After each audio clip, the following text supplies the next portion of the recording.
Hello everyone, আসসালামু আলাইকুম। তো আজকে আপনাদের সাথে একটি রেসিপি শেয়ার করব। তো এই যেহেতু আমাদের কুরবানি চলে গিয়েছে, সবার ঘরে হচ্ছে কম বেশি হচ্ছে গরুর গোশত আছে।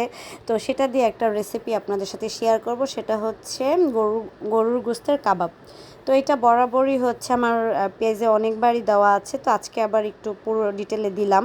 তো প্রথমে একদম সলিড গোস্তটাকে ভালোভাবে ধুয়ে পরিষ্কার করে নেওয়া হয়েছে। তারপরে হচ্ছে আদা রসুন লবণ বুটের ডাল আমি সব কিছু একসাথে দিয়ে সিদ্ধটা করব। তারপর হচ্ছে কাবাবের মশলাটা আমি হচ্ছে দিয়ে দিচ্ছি।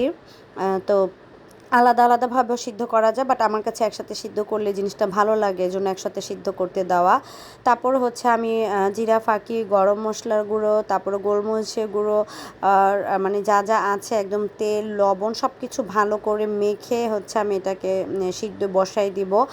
আর যেহেতু একদম সলিড গোস্ত ছিল, তো সিদ্ধ হতে বেশি সময় লাগবে না।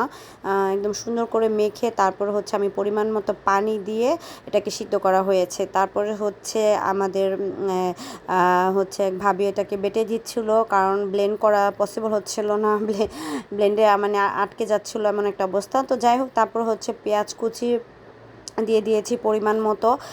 তো ওইটা আগের দিন রাতে হচ্ছে আমি সব প্রসেস করে রেখেছিলাম, এটা পরের দিন হচ্ছে পেঁয়াজ কুচিটা দিয়ে তারপরে হচ্ছে যা যা বাকি ছিল সব কিছু দিয়ে আমি এটাকে হচ্ছে তৈরি করে নিব। কাঁচামরিচ কুচি দিয়ে দিচ্ছি, তারপরে হচ্ছে আমি দিব একদম ফ্রেশ গাছের পুদিনা পাতা। এটা হচ্ছে আমাদের ছাদের গাছে হয়েছে পুদিনা পাতাটা, মানে এত সুন্দর একটা ফ্লেভার আসতেছিল, মাত্রই ছাদের থেকে একদম ছিঁড়ে নিয়ে আসছে, সাথে সাথে কেটে দেওয়া হয়েছে।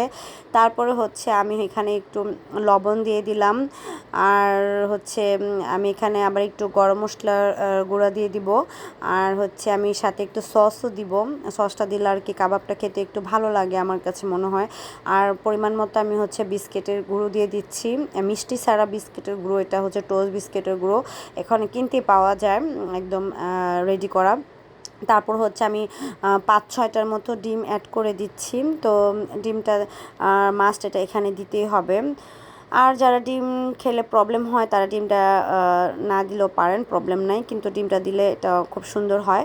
তারপর আমি পরিমাণ মতো সস দিয়ে দিলাম, তারপর হচ্ছে আমি একটু জিরা গুঁড়া দিয়ে দিলাম আবার সাথে।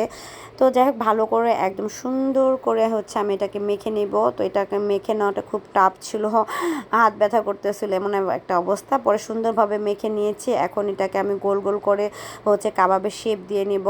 তো এভাবে আপনারা ফ্রিজে ডিপে রেখে দিতে পারেন বক্স করে। তো যখন মানে বানাবেন তখন তার কিছুক্ষণ আগে নামিয়ে রাখলেই তারপরে আর কি শেপ আকারে করে ভেজে নেওয়া যায়।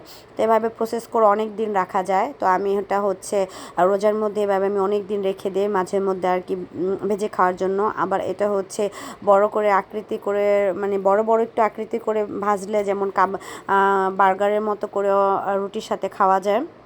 তো বিভিন্ন প্রসেসে এই কাবাবটা খাওয়া যায়, কাবাবটা খুবই খুবই মজা হয়। তো আমার রেডি হয়ে গিয়েছে কাবাব, আর কাবাবটা অনেক ভালো লেগেছে, আমার আব্বা বলেছে খুবই মজা হয়েছিল।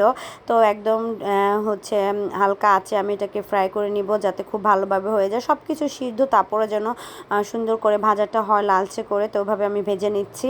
তো কাবাব মোটামুটি সবাই বানাতে পারে, তো এক একজন এক এক প্রসেসে বানায়, তো আমি এই প্রসেসে বানাই, তো আমার কাছে খুব ভালো লাগে এভাবে বানাতে। আর আলহামদুলিল্লাহ অনেক মজা হয়েছিল, আপনারা ট্রাই করতে